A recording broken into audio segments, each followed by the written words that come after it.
की आम आदमी पार्टी के हिमाचल के दौरे की, अरविंद केजरीवाल के हिमाचल के दौरे की। कल हिमाचल दौरे पर आप सुप्रीमो अरविंद केजरीवाल हैं, कुल्लू के ढालपुर में तिरंगा यात्रा निकालेंगे और रघुनाथ की नगरी से सियासी दांव खेलने की तैयारी में आम आदमी पार्टी है। और यही वजह है कि कल हिमाचल दौरे पर अरविंद केजरीवाल आ रहे हैं, कुल्लू में रैली करेंगे, तिरंगा यात्रा यहां पर निकाली जाएगी। पंजाब के सीएम भगवंत मान भी उनके साथ मौजूद रहेंगे और इस दौरे को लेकर यहां पर तैयारियां तेज कर ली गई है। हमारे संवाददाता कुल्लू से जुड़ गए हमारे साथ तुलसी भारती।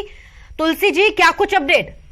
जी बिल्कुल कुसुम, देखिए जिस तरह से इस वर्ष जो है हिमाचल प्रदेश में जहां विधानसभा चुनाव हो रहे हैं, उसी के मद्देनजर आम आदमी पार्टी जो है पूरी तरह से सक्रिय हो गई है। और ऐसे में अगर बात करें तो अरविंद केजरीवाल जो राष्ट्रीय संयोजक है आम आदमी पार्टी के, उन्होंने खुद कमान संभाली है।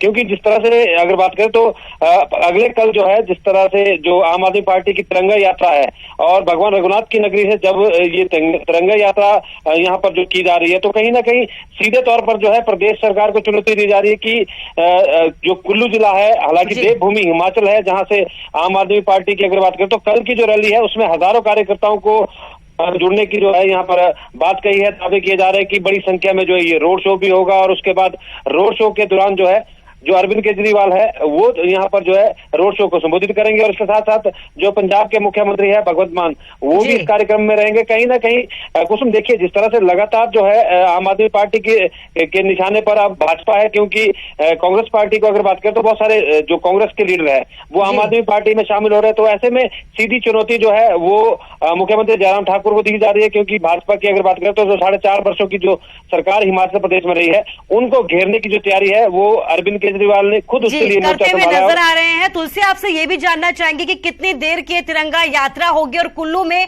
कहां ये तिरंगा यात्रा निकाली जाएगी?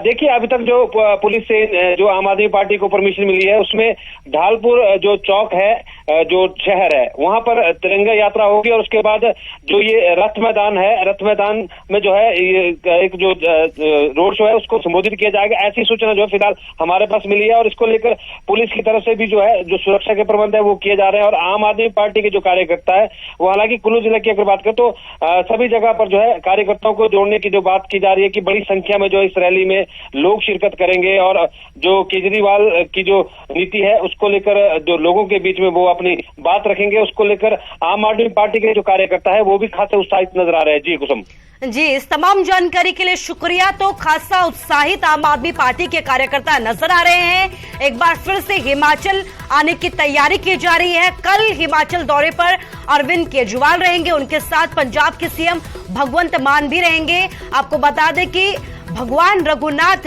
की जो नगरी है यहां पर ये तिरंगा यात्रा निकाली जाएगी। कहा यह जा रहा है कि इस तिरंगा यात्रा में भारी संख्या में कार्यकर्ता मौजूद रहेंगे। तो एक बार फिर से हिमाचल दौरे पर अरविंद केजरीवाल और यहां से सियासी दांव खेलने की तैयारी एक बार फिर।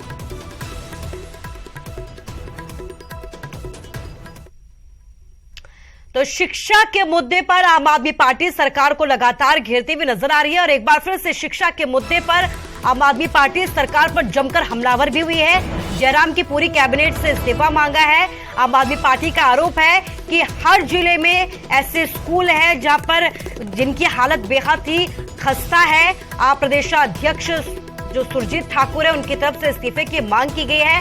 सेल्फी विद स्कूल अभियान की शुरुआत की गई और कहा यह जा रहा है कि सेल्फी विद अभियान के साथ ही जो स्कूलों की हालत खराब है उनकी पोल खुली है। हर मंत्री के क्षेत्र की अगर बात की जाए तो हर मंत्री के क्षेत्र में ही सरकारी स्कूलों की हालत बेहद ही दयनीय है। ये आरोप लगाया है सुरजीत ठाकुर ने, आपके नए प्रदेशाध्यक्ष। और एक बार फिर हमलावर होते हुए आम आदमी पार्टी यहां पर शिक्षा के मुद्दे पर नजर आई। कल अरविंद केजरीवाल का दौरा भी है, कुल्लू में ये दौरा होगा और लगातार जिस तरीके से शिक्षा के मुद्दे पर घेरती हुई आम आदमी पार्टी नजर आ रही है। इससे पहले हमीरपुर में भी कार्यक्रम आयोजित किया गया था, इसके बाद कुल्लू में। और इसके साथ ही जो आम आदमी पार्टी के नेता हैं वो शिक्षा के मुद्दे को ही ढाल बना रहे हैं और शिक्षा के मुद्दे पर ही सरकार को लगातार घेरते हुए नजर आ रहे हैं। और सरकार यहाँ पे ये क्लेम करती है कि हमने स्कूल बहुत बढ़िया बना दिए, हमारे रिजल्ट अच्छे आ रहे हैं, तो उसके आधार पर देखिए आपकी बहुत सारे स्कूल ऐसे हैं कि जिसकी छतें चूर रही है, ग्राउंडों में कूड़े के ढेर लगे हुए हैं, कमरे की जो दीवारें हैं वो टूटी पड़ी है। बहुत सारे स्कूल ऐसे हैं कि जो एक ही कमरे में 5-5 क्लासें चल रही है। बहुत सारे स्कूल ऐसे हैं कि जिसके पूरे स्कूल के अंदर सिंगल टीचर काम कर रहे हैं। तो ये बहुत दुखद है। ये आज की प्रेस कॉन्फ्रेंस के माध्यम से हम लोग ये बताना चाह रहे हैं कि ठाकुर जयराम जी की सरकार के जितने भी मंत्रिमंडल के जो लोग हैं, उनके एरियाज के जो स्कूल थे वो मेन हमने आपको पीपीटी के माध्यम से आज बताए हैं कि जो मंत्री अपने क्षेत्र के स्कूल को सही नहीं कर सकता, वो हिमाचल प्रदेश के लिए। और हमारे साथ फोन लाइन पर गणेश दत्त बीजेपी नेता जुड़ गए हैं। गणेश दत्त जी, बेहद स्वागत है आपका न्यूज 18 पर। धन्यवाद जी। आपसे ये जानना चाहूंगे कि आम आदमी पार्टी की तरफ से लगातार शिक्षा के मुद्दे पर हमला कर रही है और इसके साथ ही अब इस्तीफा मांगा है पूरी कैबिनेट का। अच्छा जी, आम आदमी पार्टी एक सुरसुरी फैलाने में और एक झूठे आंकड़े देने में, झूठी बातें करने में काफी मशहूर है। उनको पहले अपने आंगन में, अपने एरिया में झांकना चाहिए। आज दिल्ली की जो स्थिति और वर्ल्ड लेवल पर एक जो सर्वे हुआ है, वो दिल्ली की हालत 112 पर पहुंच गई। 142 देशों का सर्वे हुआ और उसमें सबसे ज्यादा दुर्दशा दिल्ली की बताई गई है। तो ये जो केजरीवाल जी हैं, उनकी पार्टी है, उनके लोग हैं, उनको पहले अपने कहते हैं ना मंजे के नीचे सोटा डाल करके देखें जरा, तो पता लगेगा। हिमाचल प्रदेश में जो शिक्षा है बहुत अच्छा है और पहले तो अपना केरल को बताया जाता था सबसे पहले टॉप पर जो है, अब केरल से भी आगे बढ़ गया हिमाचल शिक्षा के क्षेत्र में। तो ये इस तरह की मतलब झूठी बातें फैला करके लोगों को गुमराह करने का प्रयास नहीं करना चाहिए। और हिमाचल प्रदेश शिक्षा के स्तर से, शिक्षा के बारे में सबसे अच्छा और एक अच्छा प्रदेश हुआ है और हिमाचल प्रदेश की सरकार शिक्षा के स्तर को और शिक्षा के क्षेत्र में भले ही आगे हो गणेश दत्त जी हिमाचल प्रदेश, लेकिन आम आदमी पार्टी का ये कहना है जिस तरीके से उन्होंने सेल्फी विद स्कूल अभियान की शुरुआत की है, उसमें कई स्कूल ऐसे हैं जिनकी हालत बेहद दयनीय है। खतरे के साए में बच्चे यहाँ पर पढ़ाई करते हैं।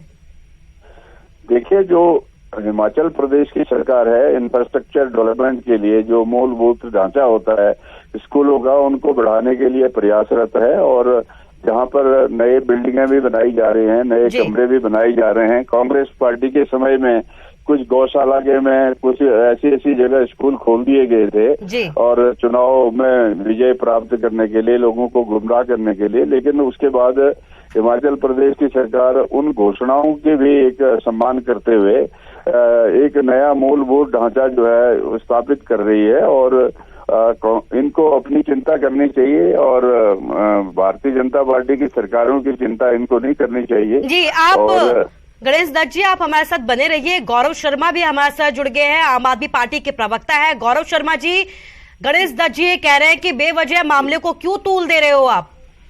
देखिए, हम बेवजह मामले को तूल नहीं दे रहे हैं। हमने एक व्यवस्था, शिक्षा प्रणाली और शिक्षा की गुणवत्ता पे सवाल उठाए हैं। और सेल्फी विद स्कूल हमारा कार्यक्रम हैशटैग था, उसके अंतर्गत आपने देखा होगा हमने सिर्फ आइडेंटिफाई, हमारे पास ऐसे सैकड़ों स्कूल हैं, लेकिन हमने सिर्फ जो कैबिनेट काबीना मंत्री हैं उनके हल्के के स्कूल हमने दर्शाए और आपके समक्ष हमने लाए। अगर हम देखिए, हम झूठ कह रहे हैं तो प्रैक्टिकलिटी है, जो जिस स्कूल की स्थिति, वस्तुस्थिति हम आपके समक्ष रख रहे हैं वो स्कूल तो वही होगा, उससे तो जाके कोई भी जांचा परखा जा सकता है। प्रश्न ये नहीं है, प्रश्न ये है कि भारतीय जनता पार्टी को पूछने वाला कोई नहीं था। अब इन्हें लग रहा है, नेचुरल सी बात है, बौखलाहट और ये चिंता इनकी बिल्कुल वाजिब है। वो वाजिब इसलिए है क्योंकि इन्हें लग रहा है कि आम आदमी पार्टी एक ऐसे मुद्दे को लेके आ रही है जो स्वाभाविक है और इनको भी दिख रहा है कि ऐसा है। भारतीय जनता पार्टी को चाहिए कि वो उसे सुधारने के लिए प्रयासरत है। वो ये उल्टा ये क्या कह रहे हैं कि इनको अपना देखना चाहिए, ये खुद नहीं है। भाई, जिस लिटरेसी की ये बात कर रहे हैं वो शिक्षा है, हम गुणवत्ता की बात कर रहे हैं, मैनेजमेंट की बात कर रहे हैं, हम उसकी अच्छे अव्वल दर्जे की बात कर रहे हैं। गौरव शर्मा जी, गणेश दत्त जी भी हमारे साथ जुड़े हुए हैं। गणेश दत्त जी कह रहे हैं कि पहले गौशालाओं में स्कूल चलते थे, अब हम नए स्कूल बना रहे हैं, तो आप क्यों इतना हो हल्ला कर रहे हैं? देखिए वास्तविक स्थिति ये है, पहले कांग्रेस को पूछने वाला कोई नहीं था, तो भारतीय जनता पार्टी को हिमाचल प्रदेश के लोगों ने इसलिए मौका दिया कि कुछ बदलाव लाएंगे। अब निरंकुश सरकार है, पूछने वाला कोई नहीं है। गौशाला में जो स्कूल चल रहे थे, मैंने आपको अभी कई तस्वीरें मैं आपके साथ साझा करूंगा, वो तथ्य स्थिति है। 5-5 बच्चों के लिए हर कहीं इन्होंने स्कूल ना इंफ्रास्ट्रक्चर है ना वहाँ, केवल मात्र टीचर की एडजस्टमेंट के लिए इन्होंने सारी व्यवस्था कर रखी है लोकल लेवल पे नेताओं के बोलने के ऊपर, और वहाँ पे बच्चों का इतना बुरा हाल है, गौशाला से भी बदतर हाल है। इस प्रकार का माहौल बच्चे को वहाँ मिलेगा, हिमाचल प्रदेश की आने वाली जो पीढ़ी है वो किस तरीके से आगे जाएगी? केवल मात्र शिक्षा देगी। गणेश दत्त जी, गौरव शर्मा जी ये कह रहे हैं कि मौजूदा वक्त की अगर बात की जाए तो स्कूलों की हालत गौशालाओं से भी बदतर है, क्या कहेंगे आप? देखिए, ऐसा कुछ नहीं है। अगर मान लिया आम आदमी पार्टी कोई एक स्कूल को लेकर के अगर सारे प्रदेश का जो है आंकलन करेगी तो ये बहुत बड़ा एक मूर्खतापूर्ण निर्णय होगा। लेकिन जहां तक मैंने कहा कि शिक्षा के स्तर को, शिक्षा की गुणवत्ता को आगे बढ़ाने के लिए, उसमें सुधार करने के लिए जयराम ठाकुर जी की सरकार बिल्कुल प्रयासरत है और उसमें सफल भी हुई है और आगे सफल भी हो रही है। जहां जहां यदि कोई कमियां बेशी होगी अगर तो उसको हम पूरा करेंगे, और चूंकि हमारी सरकार अभी काम कर रही है, आने वाली सरकार भी हमारी होगी, तो जहां जहां भी कमियां है तो उसको पूरा किया जाएगा। कोई ऐसा नहीं है, विकास निरंतर चलने वाली प्रक्रिया है, विकास एक बार में समाप्त नहीं होता है। तो इसलिए इनको बार बार ये नहीं कहना चाहिए कि हिमाचल में शिक्षा का स्तर गिर गया है, बहुत ही स्टैंडर्ड डाउन हो गया है, ऐसा कुछ नहीं है। हिमाचल प्रदेश एक बहुत शिक्षित प्रदेशों में गिना जाता है और यहाँ का शिक्षा का स्तर बहुत ऊंचा है और यहाँ का जो एक गुणवत्ता है वो देश में लगभग नंबर 1 पर चल रही है। तो इस तरह से अनावश्यक बयान दे करके इस तरह से एक सनसनी फैलाने का प्रयास और झूठे आंकड़े नहीं देने चाहिए। जी गणेश दत्त जी, हमारे साथ जुड़ने के लिए आपका बहुत शुक्रिया। गौरव शर्मा भी हमारे साथ जुड़े हुए थे, आम आदमी पार्टी के प्रवक्ता हैं, हमारे साथ जुड़ने के लिए आपका भी शुक्रिया। तो गणेश दत्त की तरफ से ये कहा गया है कि बेवजह तूल देने की कोशिश आम आदमी पार्टी कर रही है। हिमाचल शिक्षा के क्षेत्र में आगे है, जिन स्कूलों की हालत खस्ता है उनके सुधार की कोशिशें लगातार जारी है।